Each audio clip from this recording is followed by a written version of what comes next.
الحمد لله وكفى والصلاة والسلام على سيد الرسل وخاتم الأنبياء وعلى آله وأصحابه الذين أوفوا عهدا الذين هم خلاصة العرب العرباء وخير الخلائق بعد الأنبياء أما بعد فأعوذ بالله من الشيطان الرجيم بسم الله الرحمن الرحيم وما أرسلناك إلا رحمة للعالمين قال النبي صلى الله عليه وسلم لا يؤمن أحدكم حتى أكون أحب إليه من والده وولده والناس أجمعين صدق الله العظيم وصدق رسوله النبي الأمي الكريم ونحن على ذلك لمن الشاهدين والشاكرين والحمد للہ رب العالمین۔ 17ویں پارے کی ایک آیت کریمہ اور جناب نبی پاک صلی اللہ علیہ وسلم کا ایک ارشاد تلاوت کیا ہے، جس کے اندر نبی پاک صلی اللہ علیہ وسلم کی صفت رحمت کا ذکر ہے۔ فرمایا وما ارسلناک الا رحمۃ للعالمین، اے نبی ہم نے آپ کو پیغمبر بنا کر بھیجا اور تمام جہانوں کے لیے رحمت بنا کر بھیجا ہے۔ اس آیت کریمہ میں تو نبی پاک صلی اللہ علیہ وسلم کی صفت رحمت کا ذکر ہے۔ جس طریقے سے اللہ رب العزت کی صفت رحمت تمام صفات کے اوپر اور خصوصاً صفت غضب کے اوپر غالب ہے، اللہ رب العزت کی صفت رحمت صفت غضب کے اوپر غالب ہے، اسی طریقے سے نبی پاک صلی اللہ علیہ وسلم کی جو صفات ہیں ان میں سے آپ کی صفت رحمت وہ غالب ہے، زیادہ ہے دیگر صفات کے مقابلے میں۔ یہی وجہ ہوئی کہ آپ کے اوپر مختلف طرح کے ظلم و ستم دشمنان رسول دشمنان خدا کرتے رہے، لیکن آپ کافی حد تک ان کے لیے رحمت ہی بن کر رہے۔ پوری زندگی میں آپ نے جو سیرت مصطفیٰ ہے، آپ کے زمانہ حیات ہے، 3 یا 4 مقام ایسے ہیں جہاں پر آپ نے مجبوراً بد دعا کی ہے، اور اگر آپ کے اوپر زیادتیوں کا اندازہ لگایا جائے تو وہ تو بہت زیادہ ہے۔ جو حدیث نبی پاک صلی اللہ علیہ وسلم کی آپ کے سامنے تلاوت کی، اس میں مقام ایمان کو بیان کیا گیا ہے۔ اس آیت کریمہ میں تو صفت رحمت رسول بیان ہوئی کہ آپ تمام جہانوں کے لیے رحمت بنا کر بھیجے گئے ہیں، اور واقعتاً ہی آپ رحمت تھے۔ حدیث میں فرمایا لا یؤمن احدکم حتی اکون احب الیہ من والدہ وولدہ والناس اجمعین، تم میں سے کوئی شخص اس وقت تک کامل ایمان والا نہیں ہو سکتا جب تک کہ میں زیادہ محبوب نہ ہوں اس کے نزدیک، اس کے والدین، اس کی اولاد اور تمام لوگوں کے مقابلے میں۔ جب تک میں ایمان والے کے زیادہ محبوب ہونے کے لحاظ سے نزدیک نہیں ہوں، اس وقت تک اس ایمان والے کا ایمان مکمل نہیں ہے۔ مقام ہے ایمان کے، ایک مطلق ایمان ہوتا ہے اور ایک ایمان کے مقام اور درجات ہوتے ہیں۔ مطلق ایمان تو لا الہ الا اللہ محمد الرسول اللہ صلی اللہ علیہ وسلم، اشہد ان لا الہ الا اللہ و اشہد ان محمدا عبدہ و رسولہ سے مطلق ایمان نصیب ہو جاتا ہے۔ پھر ایمان کے درجات ہیں، ایمان کے مقام ہیں۔ ان مقاموں میں ایک بات یہ ہے کہ تمہارے نزدیک جب میں سب سے زیادہ محبوب نہ بن جاؤں، والدین کے مقابلے میں، اولاد کے مقابلے میں، تمام لوگوں کے مقابلے میں، تو اس وقت تک تمہارا ایمان مکمل نہیں ہے۔ یہ محبت رسول کا فرق پھر یوں ظاہر ہوتا ہے کہ سامنے ایک رسم و رواج کی محبت آ جائے، ایک سنت کی بات اور اللہ کے رسول کے اسوہ کی بات آ جائے، تو انسان رسول پاک صلی اللہ علیہ وسلم کی سنت کو ترجیح دے، رسم و رواج کو چھوڑ دے، تو یہ مطلب ہے کہ محبت رسول اس میں کامل ہے، دیگر چیزوں کی محبت اتنی غالب نہیں ہے۔ عمرے کے سفر سے پہلے بات ہو رہی تھی خطبہ حجۃ الوداع کے موضوع پر کہ نبی پاک صلی اللہ علیہ وسلم کا خطبہ حجۃ الوداع وہ ایک باقاعدہ درس و تدریس کی صورت تھی۔ ہر مقام پہ آپ یہ فرما رہے تھے خذوا عنی مناسککم، مجھ سے باتیں سیکھ لو، بعد میں کام آئیں گی، جو موجود ہیں وہ سیکھ لیں، دوسروں کو وہ بتائیں۔ اور پھر آخر میں یہ بھی فرمایا کہ تم سے میری تبلیغ کے بارے میں پوچھا جائے گا، تم کیا کہو گے؟ صحابہ نے عرض کیا کہ حضور ہم گواہی دیں گے کہ آپ نے حق امانت ادا کیا ہے۔ اسی حجۃ الوداع کے موضوع کی مناسبت سے آج کی جو گزارشات ہیں وہ میرے اس سفر میں جو نبی پاک صلی اللہ علیہ وسلم کے چند مقامات میں جو مجھے جانا ہوا وہ عرض کروں گا۔ جناب نبی پاک صلی اللہ علیہ وسلم کا امت کے لیے جو فرمان ہے وہ تو یہ کہ المسلم من سلم المسلمون من لسانہ و یدہ، کامل مسلمان وہ ہے کہ دوسرے مسلمان اس کی زبان سے اور ہاتھ سے محفوظ رہیں، ایذا نہ پہنچے۔ المؤمن من امنہ الناس بوائقہ، کامل مومن وہ ہے کہ جس کی سے دوسرے لوگوں کو تکلیف نہ پہنچے۔ المجاہد من جاہد نفسہ فی طاعت اللہ، مجاہد وہ ہے جس نے اپنی کوشش کو اللہ کی بندگی میں خرچ کر دیا۔ المہاجر ما نہی اللہ عنہ، کہ جو منہی سے رک جائے، جن سے منع کیا گیا ہے ان چیزوں سے رک جائے تو وہ حقیقی مہاجر ہے۔ نبی پاک صلی اللہ علیہ وسلم کو جب نبوت عطا کی گئی تو شروع میں 3 سال تبلیغ شخصی تھی اور خفیہ انداز میں تھی، اور یوں ہی حکم تھا کہ اپنے خاص بندوں کو آپ واعظ و نصیحت کریں، دعوت اللہ دیں۔ اس کے بعد پھر آیت نازل ہوئی کہ آپ اعلانیہ تبلیغ کریں۔ اعلانیہ تبلیغ کے ساتھ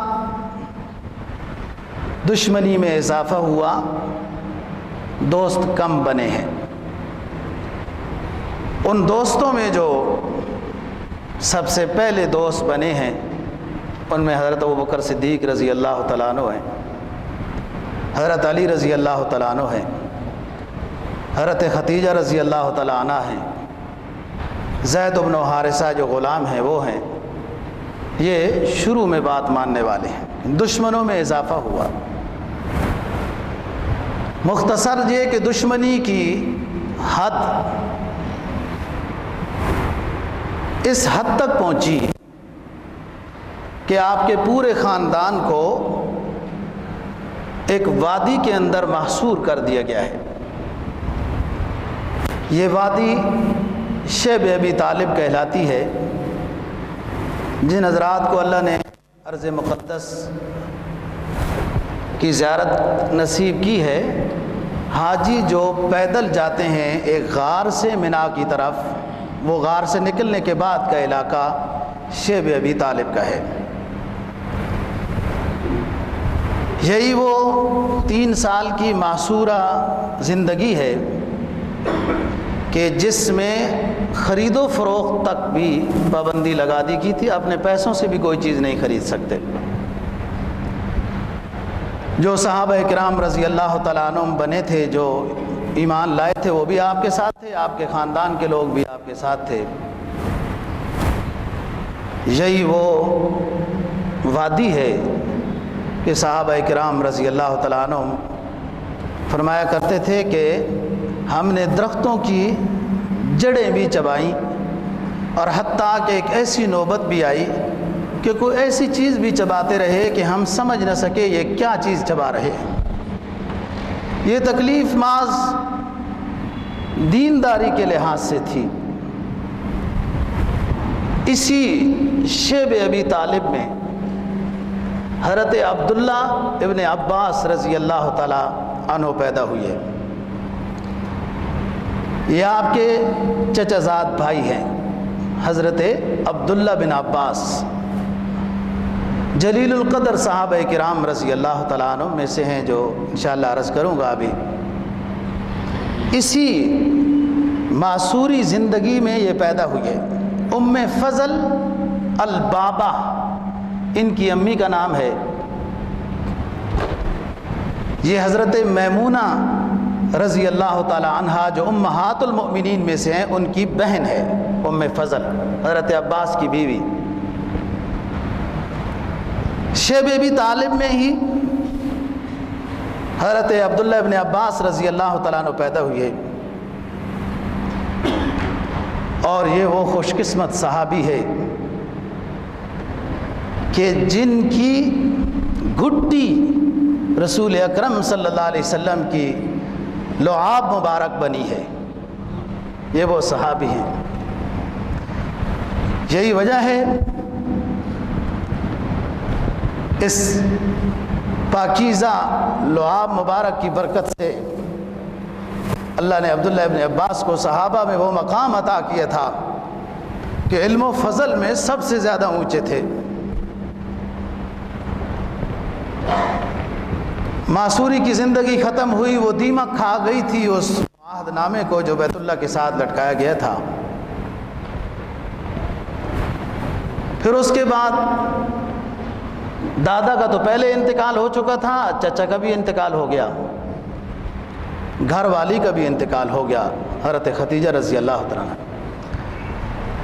آپ ظاہری اعتبار سے معاشرے کی قوت سے بھی محروم رہ گئے، اور گھر کے اندر جو انسان کو ایک سہارا نصیب ہوتا ہے اس سے بھی محروم ہو گئے۔ یہی وجہ ہے آپ فرمایا کرتے تھے کہ یہ عام میرے لیے عام الحزن ہے، یہ سال غموں والا سال ہے میرے اوپر کہ میری رفیقہ حیات بھی دنیا سے رخصت ہو گئی، اور ظاہری اعتبار سے جو میرے لیے ایک سہارا تھے حضرت ابو طالب، حضرت علی رضی اللہ تعالیٰ عنہ کے والد، وہ بھی رخصت ہو گئے۔ قوم نے آپ کو اپنے علاقے سے نکلنے پہ مجبور کیا۔ آپ سوچو بچار کی دنیا میں گم ہو کر اس فیصلے پہ آ گئے کہ چلو طائف کی طرف جاتا ہوں، وہاں کچھ دور کے رشتہ دار بھی ہیں، اور ممکن ہے وہ بات، ٹھنڈے علاقے کے لوگ ہیں تو مزاج بھی ٹھنڈے ہوں، بات مان جائیں۔ آج کی گزارشات میں طائف کا سفر بتاؤں گا اور اس میں کیا ہوا تھا اور کیا رسول پاک صلی اللہ علیہ وسلم نے تبلیغ کی تھی۔ میں نے یہ ساری جگہ جا کے الحمدللہ دیکھی ہیں۔ ابھی اس سفر میں آپ کا یہ سفر پیدل ہے اور آپ کے ساتھ زید بن حارثہ رضی اللہ تعالیٰ عنہ آپ کے غلام بھی ہیں، آپ کے صحابی بھی ہیں، آپ کے ساتھ تھے۔ زید بن حارثہ وہ صحابی ہیں کہ جو اصلاً قبیلہ بضاعہ یمنی قبیلے کے لوگ ہیں۔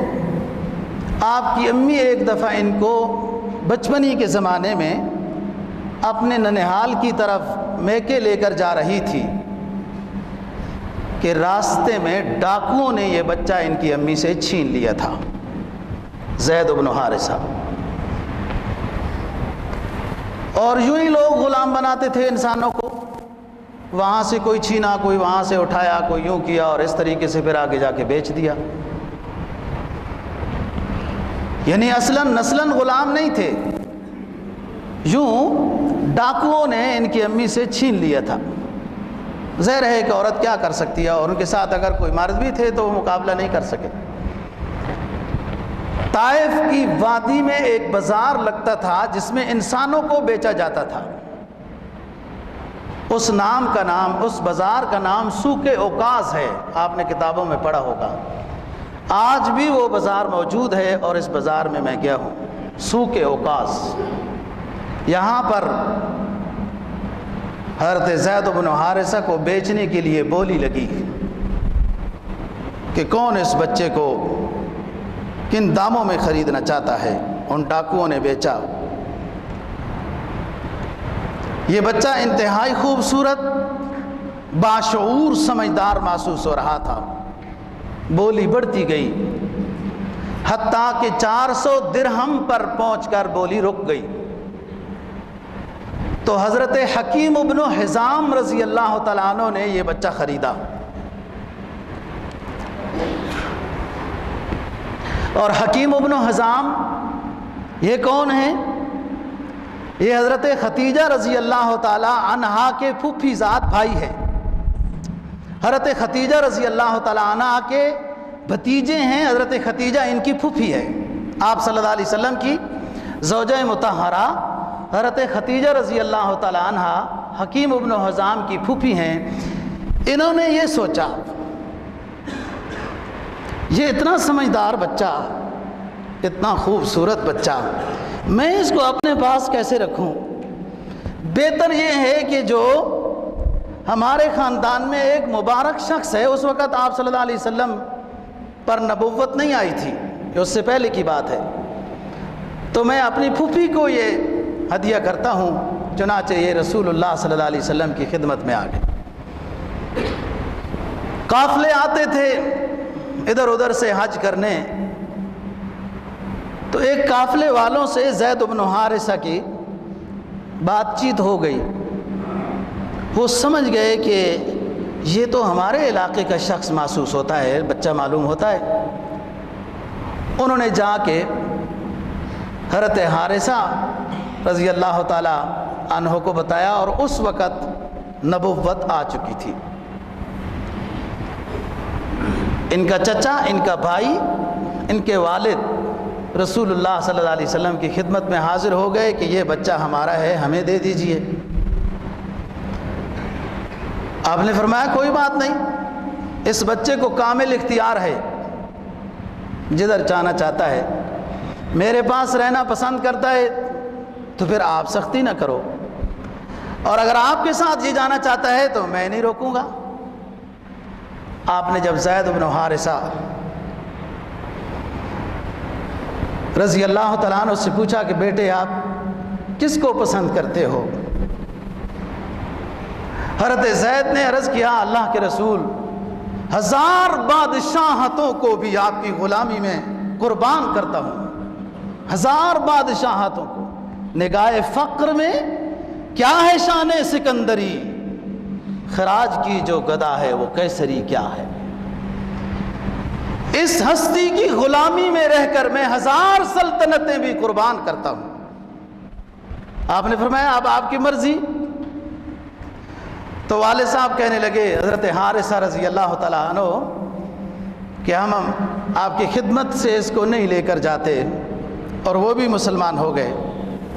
حضرت زید بن حارثہ کے ساتھ آپ کو اتنی محبت تھی، اتنی محبت تھی، اتنی محبت تھی کہ آپ اپنی گفتگو میں فرمایا کرتے تھے کہ زید کو زید بن حارثہ نہ کہا کرو، زید کو زید بن محمد کہا کرو۔ اس حد تک محبت تھی۔ کئی سفروں میں آپ کے ردیف سواری میں جو دوسرا شخص پیچھے سوار ہوتے ہیں اس کو ردیف کہتے ہیں عربی میں، کئی سفروں میں جو آپ کے ردیف بنے ہیں وہ حضرت زید بن حارثہ رضی اللہ تعالیٰ عنہ، فتح مکہ کے موقع پر وغیرہ وغیرہ۔ کل 37 صحابی ہیں رضی اللہ عنہ جن کو رسول اللہ صلی اللہ علیہ وسلم کے ساتھ سواری پر اکٹھا بیٹھنے کا شرف نصیب ہوا۔ 38ویں حضرت جبرائیل علیہ السلام ہیں، براق میں، معراج کے سفر میں وہ براق میں آپ کے ساتھ سفار تھے، اور 37 صحابہ ہیں، ان میں زیادہ سواری حضرت زید بن حارثہ رضی اللہ تعالیٰ عنہ کو یہ نصیب ہوئی۔ آپ اس لیے بھی ساتھ بٹھاتے تھے کہ زمانہ جاہلیت کے دستور کو توڑتا رہوں۔ لوگ غلاموں سے نفرت کرتے ہیں، غلاموں کو حقیر سمجھتے ہیں، ان کو اپنے ساتھ بٹھاتے نہیں ہیں، نہ سواری میں نہ کھانے کھلانے میں، اور میں اپنے غلاموں کو اپنے شانے کے ساتھ بٹھاتا ہوں، اس لیے کہ مجھے اللہ نے رحمت للعالمین بنا کر بھیجا ہے۔ یہ زید بن حارثہ ہیں، اور یہ وہ صحابی ہیں جو صحابہ کرام رضی اللہ تعالیٰ عنہ کی سفارش بھی کیا کرتے تھے۔ آپ کو ان سے محبت تھی، اس لیے تو اعلان کیا تھا کہ زید کو زید بن محمد کہا کرو۔ یہ سفارش کے طور پہ بھی استعمال ہوتے تھے۔ 9 مرتبہ آپ نے ان کو قافلوں کا امیر بنا کر بھیجا ہے،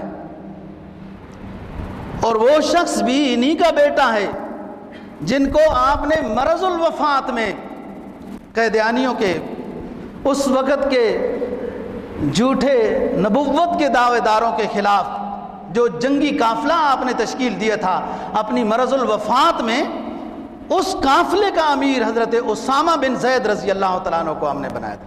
یہ اسامہ حضرت زید کے بیٹے ہیں۔ آپ نے ایک مرتبہ مکی زندگی کی جو آپ کے پاس حضرت ام ایمن اپنے والد سے ایک لونڈی وراثت میں ملی تھی، باندی وراثت میں ملی تھی ام ایمن، وہ آپ کے ساتھ ہی رہی۔ تو آپ نے فرمایا کہ جو شخص اللہ کے حبیب کی خوشنودگی اور جنتی خاتون کے ساتھ شادی کرنا چاہتا ہے، اللہ کی خوشنودگی نصیب ہوگی، اللہ کے حبیب کی خوشنودگی نصیب ہوگی، اور جنتی عورت کے ساتھ شادی کرنا چاہتا ہے وہ بھی جنتی ہے۔ کون ہے ایسا؟ تو حضرت زید بن حارثہ آپ کے جو غلام ہیں یہ کہنے لگے حضرت میں اگر اس قابل ہوں تو مجھے قبول فرما لیجئے۔ تو آپ نے اپنی باندی ام ایمن کے ساتھ حضرت زید رضی اللہ تعالیٰ عنہ کا نکاح کرایا، جس سے حضرت اسامہ رضی اللہ تعالیٰ عنہ پیدا ہوئے۔ آپ کو اسامہ کے ساتھ بھی بہت پیار تھا، اور یہی وجہ تھی کہ آپ نے مرض الوفات میں حضرت اسامہ رضی اللہ تعالیٰ عنہ کو امیر بنایا تھا کافی۔ یہ زید بن حارثہ ہیں جو آپ کے ساتھ رہے۔ یہ سفر آپ کا پیدل رہا۔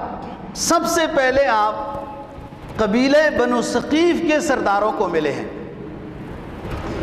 یہ 3 بھائی تھے، تینوں سردار تھے، عبد یالین، مسعود اور حبیب۔ آپ نے ان سے ملاقات کے بعد ان کو دعوت اللہ دی، لیکن کسی نے قبول نہیں کی۔ آج بھی طائف میں محلہ بنو ثقیف کے نام سے ایک مشہور محلہ ہے جہاں یہ لوگ آباد تھے۔ ایک نے کہا بے ادبی میں کہ الیاذ باللہ آپ کے علاوہ اللہ کو اور کوئی نہیں ملا تھا پیغمبر بنانے کے لیے، استغفر اللہ۔ دوسرے نے کہا کہ اگر آپ اللہ کے پیغمبر ہیں تو میں بیت اللہ کے غلاف کو پھاڑوں، یوں قسم لی۔ تیسرا سمجھدار تھا، ایمان تو نہیں لایا لیکن یہ کہا کہ میں آپ کی تبلیغ کے جواب میں کچھ بھی نہیں کہتا ہوں، اگر آپ اللہ کے سچے پیغمبر ہیں تو آپ کے سامنے بولنا بے ادبی ہے، اور اگر آپ الیاذ باللہ جھوٹے ہیں تو پھر تو میں آپ سے بولتا ہی نہیں ہوں، جھوٹے کے ساتھ کیوں بولنا ہے، اس لیے میں آگے سے کچھ نہیں کہتا ہوں۔ 10 دن آپ کا یہ قیام طائف کے اندر رہا ہے۔ راستے کے سفر میں بھی آپ جو قبیلہ راستے میں آتا تھا اس کو دعوت دیتے تھے، لیکن کسی نے دعوت کو قبول نہیں کیا۔ یہاں بھی آپ کا قیام رہا، قبیلہ بنو ثقیف کے لوگوں کو دعوت دینے کے بعد اور لوگوں کو بھی آپ دعوت دیتے رہے، کوئی بات ماننے کے لیے تیار نہیں تھا، حتیٰ کہ لوگوں نے بے ادبی شروع کر دی، بد زبانی شروع کر دی، گالیاں دینے لگے اور بچوں کو بلا کر آپ کے پیچھے لگایا اور آپ کے اوپر پتھراؤ کیا گیا۔ یہ وہ قبیلہ بنو ثقیف کا علاقہ ہے۔ حضرت زید بن حارثہ رضی اللہ تعالیٰ عنہما آپ کے لیے ڈھال کا انتظام تھے کہ آپ کو سر کے اوپر کوئی پتھر نہ لگے، اس حد تک پتھر مارے گئے کہ آپ کی پنڈلیوں اور ٹخنوں کے اوپر زیادہ پتھر لگے، جس میں آپ کے جوتے مبارک خون سے بھر گئے تھے۔ اور یہی وہ جگہ ہے کہ جہاں تھوڑی دیر کے بعد جب آپ آگے چلے گئے تو وہ خون خشک ہو گیا پاؤں میں، اور پاؤں آپ کے جوتوں کے ساتھ چپک گئے تھے۔ علماء نے لکھا ہے دوستو کہ امر بالمعروف اور نہی عن المنکر یہ اتنا مشکل کام ہے، دعوت الی اللہ اور الی الرسول، توحید و رسالت کی دعوت یہ اتنا مشکل کام ہے، یہ قبول اس وقت ہوتی ہے کہ جب پاؤں میں خون خشک ہو کر پاؤں جوتوں کے ساتھ چپک جائیں۔ یہ حالت ہے رسول اللہ صلی اللہ علیہ وسلم کی۔ آپ انتہائی غم و حزن کے عالم میں، ذہن میں ایک بات آئی کہ ایک پرانے لوگ ہمارے قبیلے کے کوئی ادھر آباد تھے، وہ عتبہ اور شیبہ بن ربیعہ ہیں، ان کا باغ تھا، یہ طائف سے 3 کلومیٹر پر ہے، اور آپ تقریباً طائف کا حصہ ہی ہے، وہ سارا علاقہ ایک ہی ہے۔ آپ اس باغ کی طرف تشریف لائے اور مجھے اللہ نے یہ سعادت دی کہ میرے گناہ گار قدم بھی اس باغ میں پہنچے جہاں رسول اللہ صلی اللہ علیہ وسلم نے پناہ لی۔ دوستو، انسان کے اوپر ایمانی رقت کا وہ عالم طاری ہوتا ہے کہ جس ہستی کے ہم نام لیوا ہیں، اس دین کی تبلیغ کی خاطر اور امت کی فلاح کے لیے آپ نے کیا کیا قربانیاں برداشت کی، اور پھر انسان کو اپنے اوپر ایک احساس ہوتا ہے کہ یہ ایک اللہ کا خصوصی فضل و کرم ہے، ورنہ ہم اس قابل کہاں کہ اللہ نے اس جگہ پہ پہنچایا جہاں رسول اللہ صلی اللہ علیہ وسلم کے قدم اقدس پہنچے۔ وہاں ایک دیوار تھی، اس کے ساتھ آپ ٹیک لگا کر ایک انگور کے بیل کو ہاتھ میں پکڑا اور غم و حزن کے عالم میں ڈوبے ہوئے تھے۔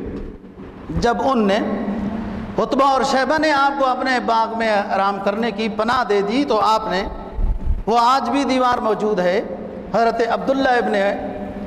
حضرت عمر بن عبد العزیز جو ایک بادشاہ عادل بادشاہ گزرے ہیں، انہوں نے اس جگہ پہ مسجد بنوائی ہے۔ آج بھی وہ مسجد موجود ہے، وہاں لوگوں کے نام بھی لکھے ہوئے ہیں کہ فلانا بندہ پاکستانی بھی یہاں پہنچا ہے تو فلانا بھی پہنچی ہے، تاکہ میدان حشر میں یہ مسجد گواہی دے۔ ان پتھروں کے اوپر لوگوں نے اپنے نام لکھے ہیں۔ بہرحال نام لکھنے کی ضرورت نہیں ہے، وہ تو ہر وقت کرامن کاتبین آپ کا ہر خیر عمل ہر شر عمل وہ لکھ رہے ہیں۔ جتنی مسجدیں مقدس مقامات پر چھوٹی چھوٹی ہیں، مدینہ میں ہیں، مکہ میں ہیں، طائف میں ہیں اور راستے میں ہیں، یہ تمام مساجد آپ کے ایک اسوہ حسنہ کی ایک تاریخی یاد کو وابستہ رکھے ہوئے ہیں، اور یہ تمام مساجد خلافت عثمانیہ نے نہیں بنائی، یہ عمر بن عبدالعزیز رحمہ اللہ تعالیٰ نے بنائی ہے۔ انہوں نے ان کو زندہ رکھا ہے۔ یہ یہاں پر بھی وہ مسجد ہے جہاں پر آپ ٹیک لگا کے کھڑے ہیں، اور وہ بیل آپ نے ہاتھ میں پکڑی ہوئی اور دعا کی ہے، وہ خاص دعا ہے جو غم و حزن سے بھری ہوئی ہے، اور جس کو آج حدیث کی کتابوں میں دعائے مستضعفین کے نام سے لکھا جاتا ہے۔ کمزوروں کی دعا، جب اللہ سے یہ کمزور دعا مانگیں تو یہ دعا مانگیں، دعائے مستضعفین کے نام۔ حدیث میں آتا ہے نا، جب جسم ٹوٹا ہوا ہو ظاہری تھکاوٹ سے، دل ٹوٹا ہوا ہو غموں سے، پھر انسان جب اللہ سے اپنی لو لگا لے، اس وقت کہ ظاہری تھکاوٹ سے جسم چور چور ہے، دل غم و حزن سے تباہ ہے، اس وقت اگر کسی شخص کو اللہ یاد آ جائے تو حدیث میں آتا ہے نا، اللہ رب العزت فرماتے ہیں کہ میں ٹوٹے ہوئے دلوں میں رہتا ہوں، اگر مجھے ڈھونڈنا ہو تو جو غمگین ہیں، مصائب میں الجھے ہوئے ہیں، پریشان حال ہیں اور مجھے یاد کرتے ہیں، تو میں ایسے ٹوٹے ہوئے دلوں میں بستا ہوں اگر مجھے کوئی ملنا چاہتا ہے۔ آپ نے اس وقت دوستو ایک دعا کی ہے، اس ٹہنی کو پکڑ کر اور دیوار کے ساتھ سہارا لے کر فرمایا اللہم الیک اشکو ضعف قوتی، اللہم الیک اشکو ضعف قوتی وقلت حیلتی وہوانی علی الناس، اللہم الیک اشکو ضعف قوتی وقلت حیلتی